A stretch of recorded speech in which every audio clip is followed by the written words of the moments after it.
안녕하세요. 오늘의 데일리 뉴스레터에 오신 것을 환영합니다. 1. 일본의 공격. 2. 순간 붕괴. 3. 중국도 못 막는다. 한번 진실을 알아봅시다. 삼성과 LG를 따라잡기 위해 일본 정부 주도로 만들었던 조일드가 결국 파산을 신청해 일본 내부에 큰 충격을 주고 있습니다. 게다가 중국 BOE에서도 역대급 소식이 들려 한국의 초대박이 예상된다는 분석입니다. 디스플레이를 둘러싼 엄청난 사건. 조일드는 지난 27일 도쿄법원에 회생 신청을 했습니다. 부채 총액이 3,300억 원 정도로 커졌고 사업을 이어갈 수 없을 지경이 됐기 때문입니다. 이에 사업장 두 곳을 폐쇄하고 제조 부문 등에서 일하는 280명을 해고했으며 기술과 개발 부문에 대해서는 모회사 재팬 디스플레이지가 승계할 예정입니다. 이 부문에는 약 100명 정도가 일하고 있습니다.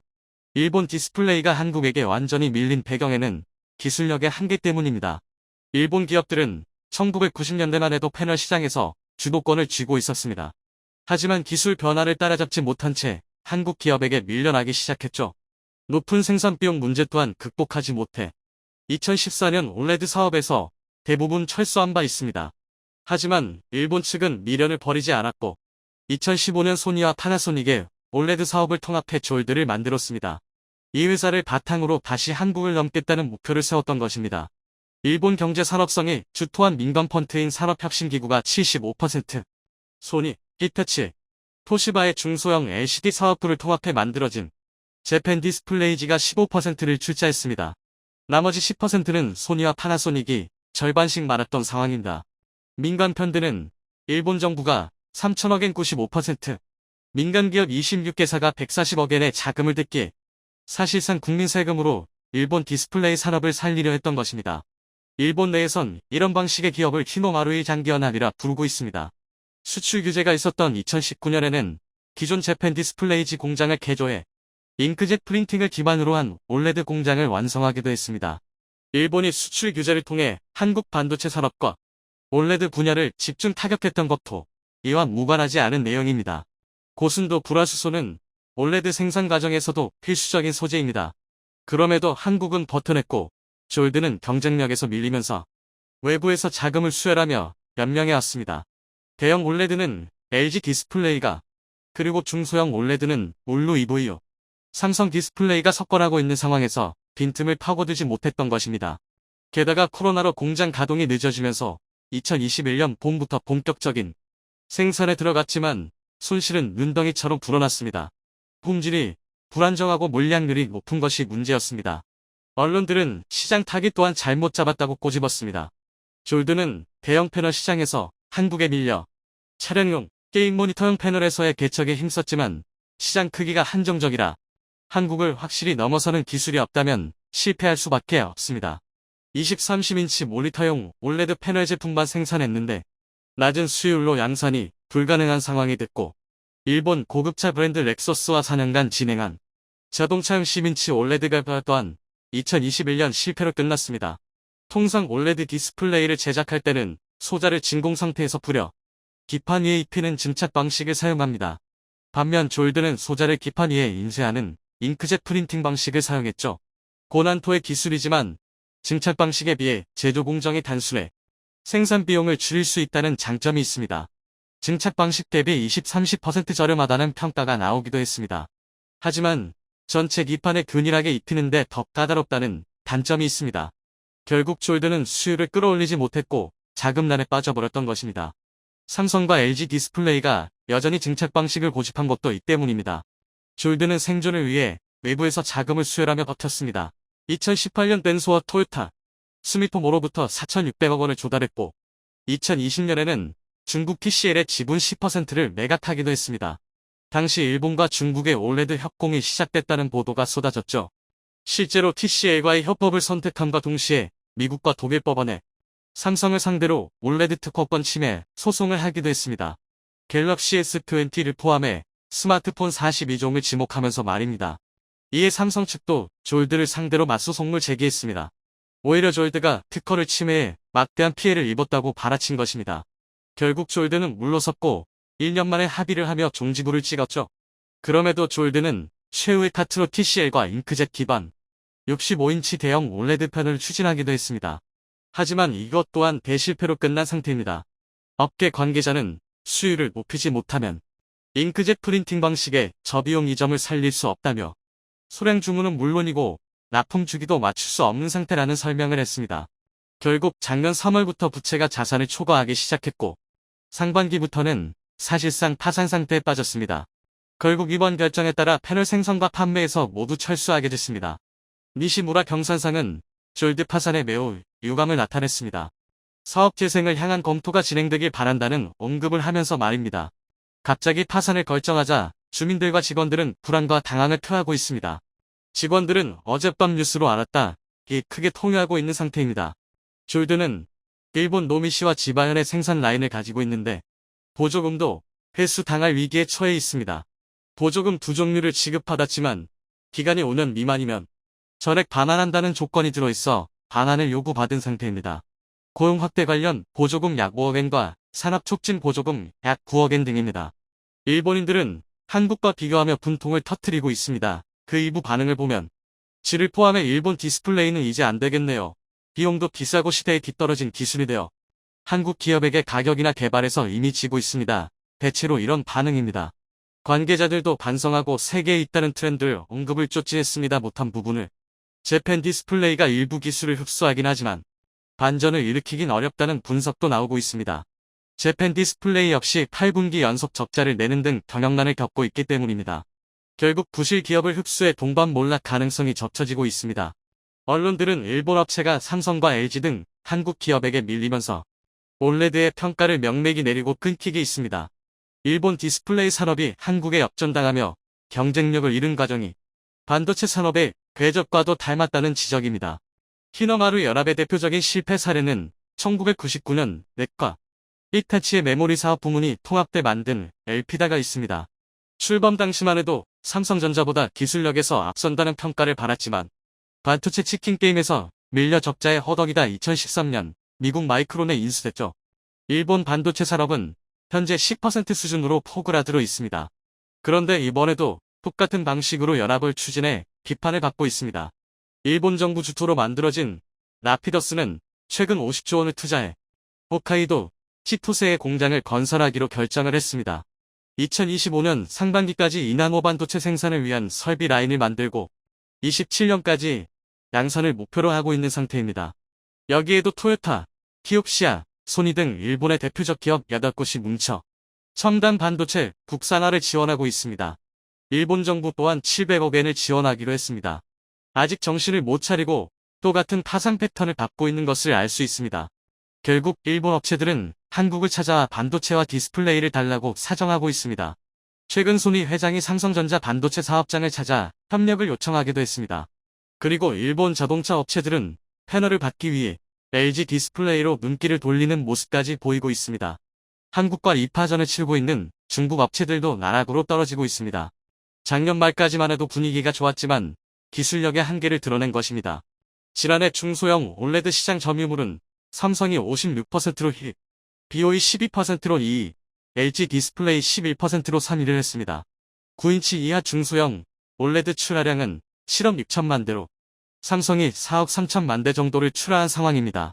BOE는 기술력이 낮은 저온다결정 실리콘 LTPS를 애플과 자국 스마트폰 업체에 납품하면서 점유율을 키워왔습니다. 반면 삼성은 저전력 제품인 저온다결정산화물 T4 기술로 프리미엄금 스마트폰에 납품하고 있습니다. T4 방식이 LTPS 대비 2배 이상 높은 가격을 받고 있습니다. 그런데 이번에 아이폰 15에 납품이 예정됐던 중국 BOE 패널이 최근 수물 문제로 초토 물량 계약에 실패한 것으로 나타나 이슈가 됐습니다. 올해 아이폰 15 시리즈는 하위 라인업에도 홀 디스플레이를 적용하는데 BOE가 타공에 어려움을 겪고 있었던 것입니다. 애플은 지난해 아이폰 14 시리즈 상위 라인업에 홀 디스플레이를 적용해 다이내믹 아일랜드란 기능을 선보였습니다. 그 디스플레이는 디스플레이 상단에 구멍을 뚫어 카메라 모듈 렌즈와 페이스 아이디 등에 필요한 공간을 확보하는 기술입니다. 올해는 하위 라인업까지 확대의 사정으로 늘리려 하지만 BOE는 패널에 구멍을 뚫는 공정에서 계속 문제가 생겼고 신제품용이 아니라 수리용으로 나갈 것이란 소문이 돌고 있습니다. 애플은 BOE 초도 물량을 모두 삼성 디스플레이에 넘겨준 것으로 나타났습니다. 이 때문에 당초 계획보다 이른 5월 중순부터 올레드 양산에 돌입할 예정입니다. 게다가 중국 BOE는 내년 출시될 아이패드 패널 공급에서도 제외됐고 삼성과 LG 디스플레이 2파전 구도가 만들어질 예정입니다. 애플이 아이패드에 OLED를 적용하는 건 이번이 처음입니다. BOE는 수율 문제로 어려움을 겪어왔습니다. 지난해에는 아이폰 13용 OLED 패널 수모를 높이기 위해 애플의 승인 없이 설계를 바꾼 것이 적발돼 공급사에서 제외되기도 했습니다. 이에 BOE는 삼성 인력을 빼앗기 위해 베트남 방면에 디스플레이 모듈 공장을 세우려 하고 있습니다. 패널 반제품의 모듈 공정을 진행하면 디스플레이 모듈이 완성됩니다. 그곳에는 삼성 모듈 공장이 있고 LG 디스플레이 공장 또한 인근 하이퐁이 있습니다. BOE가 인력을 확보하려면 삼성전자에 준하는 대우를 해야 하지만 베트남 내에서는 삼성에서 일하는 것을 크게 자랑스러워하고 있어 인력 유출은 거의 되지 않을 가능성이 높다는 분석입니다. 결국 일본을 무너뜨리고 중국의 추격을 따돌리기 위해서는 기술력을 높여야 합니다. 한국은 더 뛰어난 기술력으로 세계 디스플레이 시장을 이끌기 바랍니다. 최근 미국의 금리 인상 기조가 이어지면서 세계 경제에 들여온 어두운 그림자가 더욱 짙어지고 있습니다. 물론 우리나라 경제도 안 좋은 영향을 받고 있지만 그동안 막대한 부채를 통해 건강하지 못한 경제 성장을 해온 국가들 위주로 위기가 더욱 증폭되고 있는데요. 그 중에서도 경제 전문가들이 가장 예의주시하는 국가는 바로 중국입니다. 올해 상반기까지 중국의 국가 부채는 국내 총생산 GDP의 275%를 기록하는 등 역대 최대 수준에 도달한 상태인데요. 문제는 중국 내 모든 동계와 부채 등 대외적으로 알려지는 데이터는 중앙정부의 강력한 통제 안에 있어 어느 정도 불리한 점을 감추고 유리한 점을 부각시키는 것이 가능합니다. 그 결과 중국의 자본 금융시장은 다른 선진국에 비해 불투명하다는 것이 익히 알려져 있고 결정적으로 중국에 투자하는 해외 투자자들의 불안 심리를 가중시킬 만한 요소와 데이터는 중앙정부 차원에서 축소시키기도 글로벌 신용평가 기관들은 중국 중앙정부에서 밝힌 경제 관련 정보를 완전히 신뢰하지는 않고 있습니다. 그럼에도 현재 중국 당국은 자국의 부채 수준을 감당할 수 있다는 계산이지만 미국 기준금리가 높아지면서 중국이 부담해야 하는 부채와 이자 비중 역시 눈덩이처럼 커지고 있습니다. 과거처럼 중국 경제가 급성장하던 시기라면 부채와 이자가 급증하더라도 더 높은 성장률로 메꿀 수 있지만 문제는 이를 뒷받침해주던 중국의 성장 동력이 점점 꺼져간다는 것입니다. 게다가 중국이 급성장하던 시기에 진행한 1대1로 프로젝트를 통해 경제 사정이 좋지 못한 개발도상 국가들에게 막대한 자본을 빌려주고 높은 이자로 돌려받고자 했지만 스리랑카와 파키스탄들 1대1로 참여국들의 디폴트가 이어지면서 중국이 그들에게 빌려준 자금 회수가 불투명해진 상황입니다. 중국 역시 대출해준 자금을 회수하지 못한다면 중국은행과 금융권을 중심으로 연쇄적인 디폴트가 확산되는 것이 우려되고 있습니다. 이 밖에도 중국 경제가 예전만 못하다는 근거 중 첫 번째는 생산 가능 인구수 감소입니다. 불과 몇 년 전까지만 해도 출산율이 높아 산하 제한 정책을 펼쳤던 중국은 현재 일본보다 출산율이 낮아진 상태이며 2023년을 기준으로 인구 감소 단계에 접어들어 생산 가능 인구수가 점차 줄어든다는 것입니다. 두 번째로 글로벌 기업들의 탈중국 러시입니다. 많은 인구수와 저렴한 인건 비용 그리고 대규모 시장은 글로벌 기업의 중국 투자를 이끌어왔는데요. 글로벌 기업들의 기술력과 자본을 충분히 흡수한 중국은 현재 노골적인 지국 기업 우대 정책으로 해외 자본을 배척하고 있습니다. 중국 내에서 해외 기업들이 영향력을 가지는 것보다 해외 기업을 벤치마킹해 성장한 자국 기업을 정부 보조금까지 주면서 키우고 있는데요. 이에 반발한 미국, 유럽 등 서방 세계에선 불공정한 기업 환경을 조성한 중국을 제재 중으로 대표적으로 반도체를 비롯한 첨단 산업에서 중국의 발전을 막고 있는 것입니다. 중국은 세계 1위의 반도체 수입 국가로 2021년 기준으로 반도체 수입 금액은 4,700억 달러, 우리 돈 622조 원에 달합니다. 반면 중국의 석유 수입량은 300조 원 수준으로 중국은 석유를 수입하는 것보다 2배나 많은 양의 반도체를 수입하고 있습니다. 우리나라 1년 예산이 600조 원 수준인 것을 감안하면 중국의 반도체 수입량이 상상을 초월하는 것을 알 수 있지만 반대로 이런 통계를 통해 중국의 반도체 독립은 사실상 불가능한 수준이라는 걸 알 수 있습니다. 시진핑 주석은 반도체 굴기를 통해 2025년까지 반도체 필요량의 70%를 자급자족하겠다는 계획은 이미 물거품이 되었고 현재 중국 반도체의 자급률은 4% 수준에 불과합니다. 그만큼 미국과 유럽의 반도체 제재가 효과적으로 작동하고 있으며 반도체 기술의 경우 하루가 다르게 발전하기에 기술 격차가 곧 경쟁력으로 작용하는데요. 중국은 한국과 기술 격차가 5년 이상 나기에 통계적으로 경쟁 자체가 불가능한 수준입니다. 그런데 반도체 굴기에 실패했지만 그동안 한국이 세계 1위를 제패하던 디스플레이 LCD 분야에서 중국의 공격적인 추월으로 세계 1위를 내주었습니다. 그런데 기술 수준이 높지 않아 진입장벽도 낮은 LCD의 경우는 중국의 1위 자리를 내주었지만 최근 프리미엄 스마트폰과 전기차용 디스플레이 고해상도 TV 패널에 탑재되는 올레드는 오래전부터 원천 기술을 확보해 한국의 세계 시장 점유율 80% 가까이 차지하는 등 선두를 달리고 있는데요. 올레드의 기술 수준은 매우 높고 진입장벽이 높아 후발주자가 쉽게 진입할 수 없는 분야이지만 LCD 사업으로 자본금을 마련한 중국이 자국 정부의 지원금을 등에 업고 올레드 산업에서도 맹렬한 추격을 하고 있습니다. 2022년 올해 기준으로 중국 내 최대 디스플레이 업체 BOE에선 생산량을 빠르게 확충하며 점유율 30%까지 늘리려는 시도를 하고 있는데요. 미국 아이폰에 탑재되는 올레드 디스플레이 납품에 성공하며 더욱 빠르게 공장 증설과 공격적 투자를 감행하고 있습니다. 하지만 최근 미국 정부에서 중국제 반도체에 이은 디스플레이까지 제재하는 방안을 마련해 중국 디스플레이 업계는 물론이고 여기에 수십조 원의 지원금을 투자한 중국 정부마저 비상에 걸렸습니다. 미국 현지 다수의 IT 매체와 경제지에선 미국 정부가 중국 디스플레이 업체에 납품되는 핵심 소재와 제조 장비 수출을 제한하도록 하는 방안을 검토 중이고 해당 제재가 시행되어 중국제 디스플레이가 퇴출되는 경우 글로벌 경제에 미치는 영향과 스마트폰, 자동차부터 TV 시장까지 디스플레이가 사용되는 산업 전반에 미치는 영향을 검토 중이라는 소식이 전해졌습니다. 이번에도 중국은 디스플레이 제재를 정면으로 받을 수밖에 없는 이유가 있는데요. 제일 먼저 디스플레이 생산의 핵심 제조 장비는 전부 미국의 특허가 적용되어 생산되고 있습니다. 게다가 올레드 소자의 핵심 발광 물질인 도펀트는 미국 유니버셜 디스플레이에서 90%에 달하는 점유율을 가지며 독점적인 시장 지위를 가지고 있습니다. 그리고 미국 기업인 코닝은 올레드 유기발광 소자가 내는 빛이 제대로 투과될 수 있는 유리기판을 제작하고 있는데요. 압도적인 기술력으로 시장 점유율 70%를 가지고 있습니다.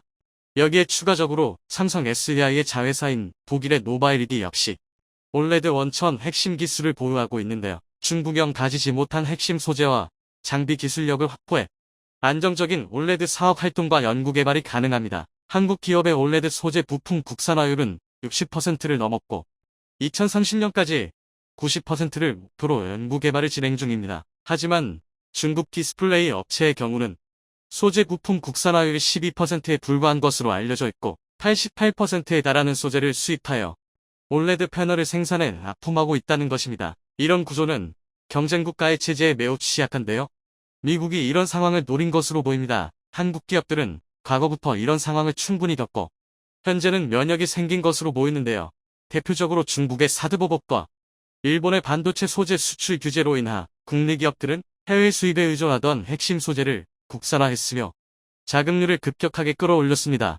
주변 경쟁 국가들의 이런 견제는 한국의 핵심 산업의 종말을 가져다 주기보다 스스로 극복하는 능력을 키워주면서 오히려 성장의 발판이 되는 계기가 되었는데요. 반면 중국에 시행되는 제재는 그렇지 않습니다. 반도체와 올레드 원천 기술을 보유한 미국의 제재는 중국 디스플레이 산업은 반도체 산업과 마찬가지로 모래성 무너지듯이 무너질 것이란 전망입니다. 마치 중국을 대표하는 IT 업체인 허웨이가 중국 내 스마트폰 시장 점유율 1위를 차지하다가 미국의 제재 이후 단 2년 만에 점유율 5% 이하로 하락한 것처럼 디스플레이 업체, 특히 기술, 진입장벽이 높고 해외 소재와 장비에 의존을 많이 하던 올레드 산업이 직격탄을 맞게 될 것이란 분석이 나오고 있습니다. 중국 디스플레이를 대표하는 BOE는 최근의 상승세와 자국 정부 지원금을 이용해 생산 공장 라인을 공격적으로 확장했습니다. 지난해 공장 생산량이 6천만 대 수준이었지만 중국 청도와 면양 지역의 최신 올레드 생산 라인을 가동하면서 곧 연간 생산량 1억 대 돌파할 것이라는 계획인데요. 이는 디스플레이 업계에서 전례 한 번 공격적인 투자입니다. 그런데 BOE는 여기서 그치지 않고 충칭 지역에 새로운 올레드 공장을 건설 중에 있어 올해 말부터 가동에 나설 것이란 계획입니다. 여기마저 가동이 시작되면 BOE의 연간 디스플레이 출하량은 1억 2천만 대 수준으로 글로벌 시장 점유율 40%가 거뜬한 상황입니다. 하지만 소재 부품 장비를 자급자족할 기술력이 없는 중국은 미국의 본격적인 제재 앞에 수십조 원을 투자한 공장을 가만히 내버려둘 상황에 놓였습니다. 우선 공장에 투입될 소모성 장비와 부품의 수입이 즉시 중단되게 되며 올레드의 핵심 소자들 수입 역시 막히게 돼 세계 시장에서 경쟁할 만한 고품질 올레드 생산이 원천적으로 불가능해집니다. 그런데 이런 제재는 한국 기업들에게 긍정적인 영향을 주게 될 것으로 보입니다. 현재 BOE 매출을 담당하던 미국 기업들은 BOE와의 거래를 끊을 것이며 삼성과 LG 디스플레이가 반사 이익을 얻게 될 것이라는 전망입니다. 현재 중소형 OLED의 경우는 삼성 디스플레이에서 70%, LG 디스플레이가 15%, 중국 BOE가 15% 수준으로 세계 기업에서 점유율을 나눠 가지고 있는 상황이었는데요. BOE가 제재로 타격을 받으면 자연스럽게 삼성과 LG가 파이를 나누게 된다는 것입니다. 그런데 미국의 제재 말고도 BOE에게 닥친 위기가 있는데요. 빠르게 공장 설비를 늘리면서 구매한 OLED 생산 장비에 구매된 납기일이 밀렸다는 것입니다. 장비를 지급받은 지 30일 내로 대금 지급을 완료하던 BOE는 경영 악화로 인해 대금 지급일을 90일 이내로 완료하겠다는 일방적인 동보를 해왔는데요. 이로 인해 디스플레이 업계에서 BOE에 대한 신뢰도가 많이 하락했으며 여기에 업계 관계자들은 미국이 중국 디스플레이를 제재한다는 소식에 BOE가 제일 먼저 가장 큰 타격을 입을 것이라 예상하고 여기에 납품한 장비업체들이 납품 대금을 제때 받지 못할 가능성을 우려하고 있습니다. 중국의 OLED 점유율은 2017년엔 1%에 불과했지만 2023년 현재 15%까지 상승한 등 5년 만에 15배가 증가했습니다. 우리 업체들은 몇 년 전만 해도 LCD 시장 점유율 1위였지만 현재는 중국의 과반 이상의 점유율을 내주고 LCD 산업에서 사실상 철수했는데요. 고급 기술이 투입되어 고부가 가치를 낼 수 있는 OLED에서도 중국의 추격에 꼬리가 잡힐까 하던 우려는 미국의 글로벌 제재로 일단락될 것으로 보입니다. 대한민국의 항공 기술력을 또 한 번 입증해냈습니다. 아마 여기까지만 보시면 이게 얼마나 대단한 일인지 잘 모르실 겁니다. 이제 KF-21의 초도 비행 성공쯤이야 당연하게 받아들여지기 때문인데요. 하지만 다수의 외신과 군사 관계자, 전문가들은 이번 CJ 4호기 초도 비행 성공이 KF-21 음속 돌파 성공급의 국제적 파장을 일으킬 것이라 말하고 있습니다. 그도 그럴 게 CJ 4호기는 KF-21 복장의 첫 번째 모델입니다. 지금까지 공개된 KF-21 단자형과는 설계 자체가 다를 뿐더러 그 속에 내재된 군사적 가능성은 가히 폭발적인 수준인데요. 그래서 준비했습니다. 오늘은 어디에서도 공개되지 않았던 KF-21 복장의 비밀에 대해 알려드리겠습니다. 이번 초도 비행에 성공한 KF-21 CJ 4호기는 복작이 말 그대로 조종석의 앞뒤로 두 개인 형태입니다. 얼핏 앞뒤로 조금 더 길게 만들면 그만인 것 같지만 이로 인한 기술적 난이도는 상당한데요. 우선 전방동체에 조종석이 추가되면서 내부 연료 탱크 공간 등을 완전히 재설계해야 합니다. 비록 후방부는 단자기와 동일한 형태지만 전방부는 새로 만든다고 해도 과언이 아닌데요. 하지만 결국 대한민국과 KF-21 CJ 4호기는 성공했고 다시 한번 전 세계를 놀라게 했습니다. 그런데 여기서 주목할 건 그렇다면 왜 이렇게까지 위험한 도전을 하는가? 입니다. 더군다나 KF-21 복자형은 CJ 4호기 하나도 아니고 6호기까지 2대나 제작했습니다. 일단 명목상 CJ 5호기가 인도네시아 인도군이라는 걸 생각하면 KF-21 CJ기의 40%가 복자형인 셈인데요. 단순히 기술 성취를 자랑하기 위해서라면 이런 무모한 도전을 계속할 필요가 없습니다. 그리고 당연히 KF-21 복자형에는 그럴 만한 이유가 있는데요. 사실 KF-21 복자형 개발은 대한민국 안보에 직결된 중요한 과제입니다. 일반적으로 현대 복자기는 파일럿 교육용으로 여겨지는데요. 이런 의식이 생기게 된 건 비교적 최근 일입니다. 비단 2000년대 초반까지만 해도 복자기는 좌석마다 임무 구별이 뚜렷했습니다. 앞좌석은 흔히들 말하는 파일럿으로 기체 조종을 담당하는데요. 반면 뒷좌석은 무장통제사 우소라는 생소한 임무를 맡았습니다. 우소는 이름 그대로 전투기의 무장을 관리하는데요. 일례로 AIM-54 피닉스 공대공 미사일은 파이어 포겟 시스템을 탑재하고 있지만 종말류 단계인 23km까지는 직접 레이더를 조작해줘야 했습니다. 당연히 초음 속으로 비행하는 전투기를 조종하면서 레이더까지 조작하는 건 아무리 숙련된 파일럿이라 쉬운 일이 아니었는데요. 이에 대한 해결책이 바로 한 명의 파일럿을 더 탑승시키는 것이었습니다. 이외에도 우소는 주로 전폭기 등에 탑승하여 지상폭격 임무에서 공대지 미사일을 관제하는 역할을 담당하는데요. 대표적으로 대한민국 주력 전투기 중 하나인 F-15K도 전폭기 임무를 수행해야 하는 만큼 복자형으로 개발되었습니다. 그러나 미사일 기술이 발달하고 전투기의 전자장비, 광학장비가 발전하면서 우소의 역할은 줄어들었는데요. 쉽게 말해 타격에 필요한 과정이 간소화되면서 파일럿 한 명으로도 전투기 조종과 무장 관리를 모두 담당할 수 있게 된 것입니다. 그렇다면 굳이 연비 효율, 공기역학에서 단자형보다 단점이 뚜렷한 복좌형을 사용할 필요가 없습니다. 단적인 예로 KF-21만 봐도 국내에서 개발한 전자광학 표적 추적 장비어 TGP가 탑재되었는데요. TGP는 우소 대신 주야간 표적 탐지 및 추적, 표적 정보, 무장 계통 연동, 고출력 레이저 조사 및 정밀 무장 유도 등을 담당하면서 파일럿의 무장 운용을 돕습니다. 한마디로 사람이 할 일을 컴퓨터가 대신한다는 건데요. 이로 인해 2010년대 전투기는 대부분 단자형입니다. 복좌형은 교육용이나 기종 전환 훈련용 등으로 소량만 생산되는 게 일반적인데요. 하지만 이제 이것도 옛날 이야기가 되었습니다. 전쟁의 흐름이 현대전을 넘어 미래전으로 흘러가면서 복좌기의 임무가 다시 중요해졌는데요. 아마 이쯤 되면 눈치채신 분들도 계실 겁니다. 애초에 복좌형 전투기는 파일럿 한 명으로는 모든 임무를 담당할 수 없어서 탄생했습니다. 그러다 전자장비와 미사일이 발전하면서 사라졌고 이제와 다시 중요성이 부각되면서 부활한 건데요. 이는 거꾸로 말해 파일럿이 담당해야 할 임무의 영역이 다시 넓어졌다는 의미입니다. 바로 전자전과 무인기 편대 지휘입니다. 현대 과학기술의 정점이 총집합된 전투기는 이제 단순한 지상어뢰 지원, 공중무쇠 확보 등에서 역할이 끝나지 않습니다. 고작 그 정도로 1,000억 원이 넘는 전투기를 운용하기엔 수지타산이 맞지 않는데요. 당장 F-35A만 봐도 1대당 가격이 무려 1,700억 원에 달하는 데다 1년 유지비만 108억 원, 130억 원에 육박합니다. 물론 F-35A가 특이할 정도로 유지 비용이 비싼 편이긴 하지만 어찌되었든 전투기라는 건 돈 먹는 하마나 다름없습니다. 그렇다면 최대한 효율적인 운용을 해야 하는데요. 그 첫 번째가 바로 전자전기입니다. 비슷한 제공권을 보유한 나라의 공중전력을 비교한다면 얼마나 우수한 전자전기를 보유했느냐가 지표가 되는데요. 단적인 예로 미국이 보유한 최강의 전투기는 F-22 랩터가 아니라 E-18G 그라울러입니다. 2009년에 있었던 모의 훈련에서 미 해군 소속 그라울러는 랩터가 포착된 찰나의 순간 ECM 공격을 가해 랩터의 레이더를 무력화했는데요. 이후 AIM-120 암램을 이용해 격추에 성공했습니다.